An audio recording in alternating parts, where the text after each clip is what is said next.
problem nədir? Biz necə tərbiyə olunuruq? Ailə qururuq. Ailəni qurmamışdan artıq sən ailə yoldaşı və həyat yoldaşı sən kimi, biz kimi yox, rəqib kimi, qarşı cəbhə kimi yetişdirilirsən, yəni. Bir qız artıq ərə gedən, ailə quranda evdə necə olur? Oğlana qarşı belə olur, oğlana belə elə, belə şeydə üz vermə, belə şeydə imkan vermə, belə şey falan elə, bir şeydən sonra belə elə. Səni oğlana qarşı yetişdirirlər, yəni, düzdürmü? Və ya oğlanı necə yetişdirir? Kişi belə olar, kişi belə olar, falan şey belə elə, yumruğunu stolun üstünə vurmağı bacarmalı. Bu olmasa kişi də necə yanarıb, mən indi özümü göstərəcəm, siz evliliyə girmirsiniz, ringə girirsiniz, yəni, tamam mı? Yəni, bu kim tərəfindən baş verir? Valideynlər ətraf tərəfdən və rəfiqələr tərəfindən, yəni, düzdürmü? Üçüncü şəxslərin müdaxiləsi. Bəli.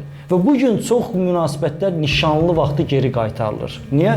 Oğlan görür ki, qabağımda qızdır, qəfildən gəldi, anasıdır.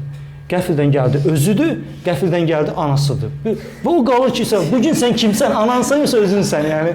Və bəzən bəy bundan bezir, ona görə o nişan qayıtmağa doğru gedir, yəni. Çünki hələ nişanlı ikən artıq onların münasibətində bir dənə ana obrazı var, ortalıqda gəzir, yəni. Məsəl üçün, tamam. Və ya sən bir şey deysən, oğlan sənə normal qarşılayır. Filan şey əlbəttə olar deyir, sonrasını gəldi, olmaz. Nə oldu?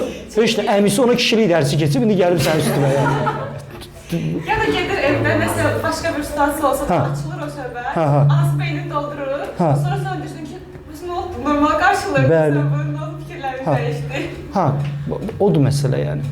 Tamam, ona görə artıq ailə qurduğun an, düşüncə bizim necə olmalıdır, hər iki tərəflərdən. Biz varıq, qalan hamısı onlardır. Valideynlər belə. Bizik onlardır. Biz onlara qarşı. Biz rəfiqələrimizə, dostlarımıza, valideynlərimizə qarşı biz. O zaman o bizi qoruya biləcəksən. Yoxsa rəfiqəm belə dedi, falan şey deyəndə belə, içivə bir xal düşəndə gəlib onu açıb danışmaq lazımdır sadəcə. Tamam mı? Filan kəs mənim içimə bu düşüncəni saldı və bu düşüncə mənim beynimi bu dəqiqə qarışdırır. Gəl bunu müzakirə eləyək, tutaq ki də. Tamam mı? Amma rəfiqəm bir şey dedi, mənim beynimə düşdü o düşüncə.